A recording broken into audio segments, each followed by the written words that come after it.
অজুবিল্লামিনাশ শাইতানির রাজিম বিসমিল্লাহির রহমানির রহিম। আসসালামু আলাইকুম প্রিয় ছাত্রছাত্রীবৃন্দ, আমি তানিয়া শারমিন, সহযোগী অধ্যাপক প্রাণীবিদ্যা বিভাগ, নারায়ণগঞ্জ সরকারি মহিলা কলেজ, নারায়ণগঞ্জ।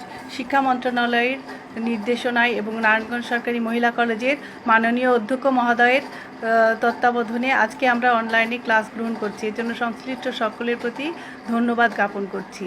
প্রিয় ছাত্রছাত্রীবৃন্দ, জীববিজ্ঞান দ্বিতীয় পত্রের একটা বিষয় আমি আজকে তোমাদের সামনে সংক্ষেপে উপস্থাপন করব। বিষয়টি হচ্ছে রক্ত ও রক্ত সঞ্চালন। এখন আমরা দেখি যে রক্ত ও রক্ত সঞ্চালন একটা প্রক্রিয়া। এই প্রক্রিয়া দেহের বিভিন্ন একটা তন্ত্রের মাধ্যমে নিয়ন্ত্রিত হয়, যাকে আমরা বলি রক্ত সংবহন তন্ত্র। এই যে তন্ত্রের মাধ্যমে দেহের বিভিন্ন খাদ্যের সারবস্তু, তারপরে রেচন পদার্থ, তারপরে দেহের এগুলো যে পরিবহন হয়, শ্বসন গ্যাস পরিবহন হয় এবং দেহের তাপমাত্রা নিয়ন্ত্রিত হয়, বিভিন্ন অঙ্গ প্রত্যঙ্গ এর হচ্ছে সমন্বয় সাধন করে এবং রোগ জীবাণু প্রতিরোধ করে। সেই তন্ত্রটাই হচ্ছে দেহের মধ্যে সমন্বয় সাধন করে, তাকে আমরা বলি রক্ত সংবহন তন্ত্র। রক্ত বাহিকা সমৃদ্ধ এবং হৃৎপিণ্ডের মাধ্যমে নিয়ন্ত্রিত যে তন্ত্র, যা দেহের সুনির্দিষ্ট একটা সমন্বয় সাধন করে, তাকে আমরা বলি হচ্ছে রক্ত সংবহন তন্ত্র। রক্ত সংবহন তন্ত্রের একটা গুরুত্বপূর্ণ উপাদান হচ্ছে রক্ত এবং হৃৎপিণ্ড। আমি এখন রক্ত নিয়ে বলি। রক্ত কি? রক্ত হচ্ছে এক ধরনের তরল যোজক কলা। রক্ত হচ্ছে অর্থাৎ প্লাজমা এবং প্লাজমায় ভাসমান বিভিন্ন কোষীয় উপাদানের সমন্বয়ে গঠিত জটিল তরল একটা টিস্যু। একজন পূর্ণবয়স্ক সুস্থ মানুষের দেহে 5 থেকে 6 লিটার রক্ত থাকে এবং এটা হচ্ছে কিছুটা ক্ষারীয় ধর্মী। এটা হচ্ছে এর পিএইচ মাত্রা হচ্ছে 7.35 থেকে 7.45 পর্যন্ত। রক্তের বিভিন্ন উপাদানের মধ্যে আমরা যে দেখি, রক্ত হচ্ছে এটা হচ্ছে রক্ত রস বা প্লাজমা এবং রক্ত কণিকার মাধ্যমে গঠিত। প্লাজমা এটা হচ্ছে রক্তের মধ্যে 55% রক্তরস বা প্লাজমা আছে এবং এতে 45% রক্তকণিকা আছে। এখন রক্তকণিকা, প্লাজমা কি? প্লাজমা বা রক্তরস হচ্ছে রক্তের মধ্যে যে হালকা হলুদ রঙের যে তরল পদার্থ থাকে, সেটাই হচ্ছে রক্তরস বা প্লাজমা। এতে হচ্ছে 90 থেকে 92% পানি এবং 8 থেকে 10% কঠিন পদার্থ থাকে। কঠিন পদার্থের মধ্যে জৈব ও অজৈব উপাদান এবং গ্যাসীয় উপাদানও রয়েছে। জৈব অজৈব উপাদান এবং গ্যাসীয় উপাদানও রয়েছে। এখন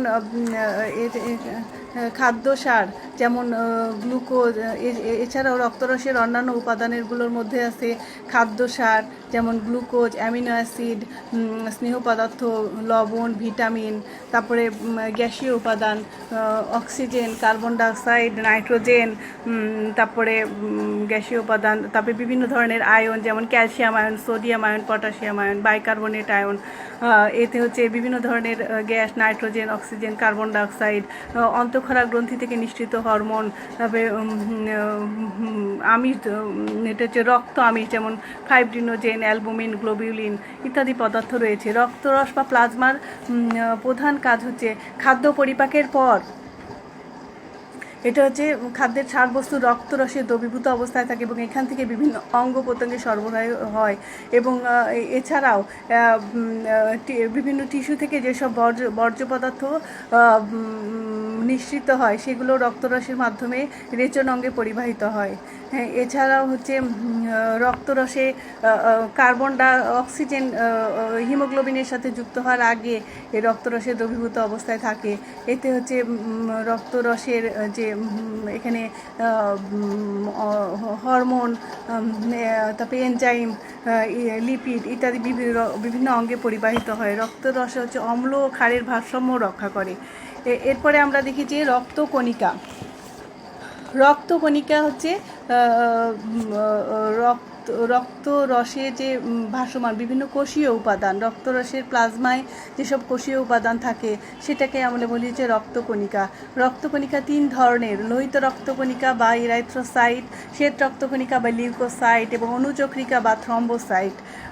ইরাইথ্রোসাইট বা লোহিত রক্তকণিকা এটা এটা বলি যে লোহিত রক্তকণিকা এটা হচ্ছে লাল বর্ণের, এবং এটা হচ্ছে নিউক্লিয়াসবিহীন। এটা হচ্ছে দ্বি অবতল বা গোলাকারও হতে পারে। এই লোহিত রক্তকণিকায় এটা হচ্ছে একজন পূর্ণবয়স্ক সুস্থ মানুষের প্রতি ঘন মিলিমিটার রক্তে পুরুষে প্রায় 50 লাখের মতো লোহিত রক্তকণিকা রয়েছে, এবং স্ত্রী দেহে প্রায় 45 লাখের মতো লোহিত রক্তকণিকা থাকে। এছাড়াও হচ্ছে এর যদি 50 লাখের বেশি 25% কম হয় তাহলে রক্ত স্বল্পতা দেখা যায়। লোহিত রক্তকণিকার মধ্যে 30 থেকে 40% হচ্ছে কঠিন উপাদান থাকে এবং 60 থেকে 70% পানি থাকে। এই কঠিন উপাদানের মধ্যে আবার 90% হিমোগ্লোবিন থাকে, আবার হচ্ছে 10% থাকে প্রোটিন, তারপরে লিপিড, ফসফোলিপিড, অ্যামাইনো অ্যাসিড, তারপরে অজৈব লবণ, ফসফেট ইত্যাদি থাকে। এখন দেখি হিমোগ্লোবিন। হিমোগ্লোবিন হচ্ছে হিম নামক রঞ্জক পদার্থ এবং লৌহ ঘটিত রঞ্জক পদার্থ এবং গ্লোবিউলিন নামক প্রোটিনের সমন্বয়ে এটা হচ্ছে হিমোগ্লোবিন গঠিত হয়। হিমোগ্লোবিন এটা হচ্ছে হিমোগ্লোবিন হচ্ছে মেন শ্বসনের সময় কার্বন ডাইঅক্সাইড এবং অক্সিজেন পরিবহন করে। হিম নামক অংশের জন্য এই হিমোগ্লোবিনটা লাল বর্ণের দেখায়। লোহিত রক্তকণিকার প্রধান কাজই হচ্ছে এটা হচ্ছে শ্বসনের সময় হিমোগ্লোবিন অক্সিজেন এবং কার্বন ডাইঅক্সাইড পরিবহন করে। এছাড়াও এই হিমোগ্লোবিন হচ্ছে এছাড়াও লোহিত রক্তকণিকা কি করে, এটা হচ্ছে রক্তের ঘনত্ব এবং সান্দ্রতা রক্ষা করে, অম্ল ও ক্ষারের ভারসাম্য রক্ষা করে, অম্ল ও ক্ষারের সাম্যতা রক্ষা করে। এছাড়া লোহিত রক্তকণিকার কি করে, এর বিলিরুবিন উৎপন্ন করে। প্লাজমা ঝিল্লিতে যে সমস্ত অ্যান্টিজেন প্রোটিন সংযুক্ত থাকে ওগুলোর মাধ্যমেই রক্তের গ্রুপ নির্ণয় হয়ে থাকে। এরপরে দেখি হচ্ছে শ্বেত রক্তকণিকা। শ্বেত রক্তকণিকা বা লিউকোসাইট। শ্বেত রক্তকণিকা বা লিউকোসাইট হচ্ছে এটা হচ্ছে নিউক্লিয়াসযুক্ত, এটা হচ্ছে অনিয়তাকার হিমোগ্লোবিন বিহীন একজন অনিয়তাকার। এটা হচ্ছে গোলাকার বা অনিয়তাকারও হতে পারে। এটা হচ্ছে ফ্যাগোসাইটোসিস প্রক্রিয়ায় জীবাণু ধ্বংস করে। শ্বেত রক্তকণিকা একজন পূর্ণবয়স্ক সুস্থ মানুষের প্রতি ঘন মিলিমিটার রক্তে শ্বেত রক্তকণিকার পরিমাণ থাকে 5 থেকে 8,000। শ্বেত রক্তকণিকা সাধারণত যেসব উপাদানে গঠিত, লোহিত রক্তকণিকা, মানুষের দেহে লোহিত রক্তকণিকা এবং শ্বেত রক্তকণিকার গড় অনুপাত হচ্ছে 7:1। শ্বেত রক্তকণিকার মধ্যে যেসব উপাদান থাকে সেগুলোর মধ্যে হচ্ছে নিউক্লিয় প্রোটিন, তারপরে হচ্ছে গ্লাইকোজেন, লিপিড, কোলেস্টেরল ইত্যাদি। শ্বেত রক্তকণিকা দুই ধরনের হতে পারে, একটা হচ্ছে অ্যাগ্রানুলোসাইট বা অদানাদার, আবার গ্র্যানুলোসাইট বা দানাদার। অ্যাগ্রানুলোসাইট শ্বেত রক্তকণিকা আবার দুই ধরনের হতে পারে, একটা হচ্ছে লিম্ফোসাইট, মোনোসাইট, আর দানাদার হচ্ছে আবার 3 ধরনের হতে পারে। দানাদার হচ্ছে নিউট্রোফিল, ইওসিনোফিল, বেসোফিল, এটি হচ্ছে দানাদার শ্বেত রক্তকণিকা। শ্বেত রক্তকণিকার কাজ। শ্বেত রক্তকণিকা আমরা দেখি হচ্ছে শ্বেত রক্তকণিকা প্রধানত ফ্যাগোসাইটোসিস প্রক্রিয়ায় জীবাণু ধ্বংস করে শরীরের মধ্যে কোনো জীবাণু আসলে। এছাড়া হচ্ছে এর লিম্ফোসাইট অ্যান্টিবডি সৃষ্টি করে রোগ প্রতিরোধ ক্ষমতা করে, এই জন্য একে আণুবীক্ষণিক সৈনিকও বলা হয়।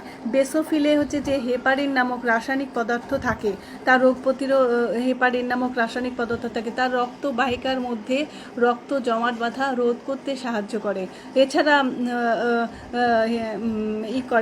নিউট্রোফিল বিষাক্ত দানা জীবাণু ধ্বংস করে। ইওসিনোফিল রক্তে প্রবেশকৃত কৃমি জাতীয় লার্ভা বা অন্যান্য জীবাণু এটা হচ্ছে অ্যান্টিবডি তৈরি করে ধ্বংস করে। এরপর আমরা আসি যে অণুচক্রিকা বা থ্রম্বোসাইট।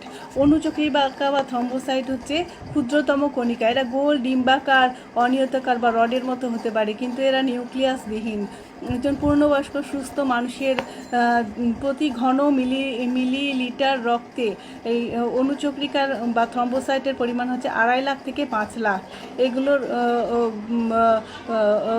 অসুস্থ দেহে আরও বাড়তে পারে। এতে প্রচুর পরিমাণ প্রোটিন এবং সেফালিন নামক ফসফোলিপিড রয়েছে। এটা হচ্ছে থ্রম্বোসাইটের গড় আয়ু হচ্ছে 5 থেকে 10 দিন।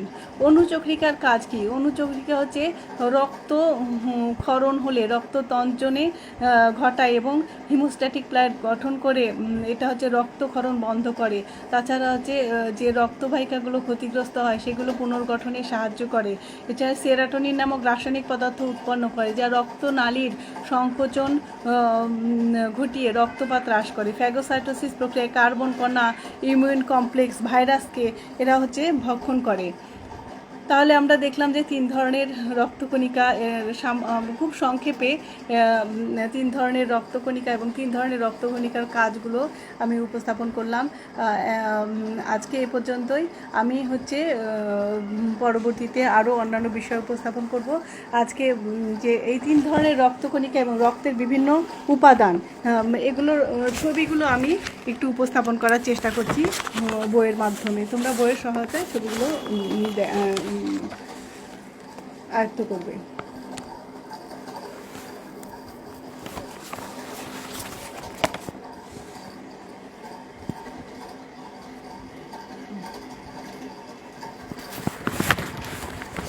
একটা চার্ট উপস্থাপন করছি এখানে।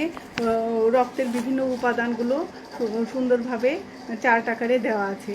এরপরে এখানে আছে হচ্ছে লোহিত রক্তকণিকার বিভিন্ন ছবি। এরপরে আমরা আর যে জিনিসগুলো উপস্থাপন করব সেটি হচ্ছে এখানে হচ্ছে হিমোগ্লোবিন এবং রক্তের লোহিত রক্তকণিকার যে অন্যান্য অংশ এখানে আছে। এরপরে আমরা দেখি এখানে হচ্ছে লোহিত রক্তকণিকার আরেকটা ছবি।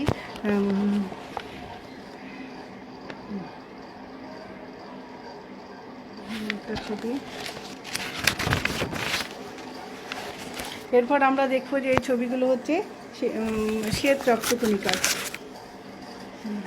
শ্বেত রক্তকণিকার এই ছবিগুলো আমরা দেখছি। আর এখানে আরেকটা যে ছবি দেখব সেটা হচ্ছে অনুচক্রিকার ছবি। এই অনুচক্রিকার ছবি, প্রিয় ছাত্রছাত্রীবৃন্দ, আশা করি এই ছবিগুলো তোমরা বই দেখে সুন্দরভাবে শেখার চেষ্টা করবে। আজ এ পর্যন্তই। সবাইকে ধন্যবাদ। পরবর্তীতে আবার দেখা হবে। আসসালামু আলাইকুম। আল্লাহ হাফেজ।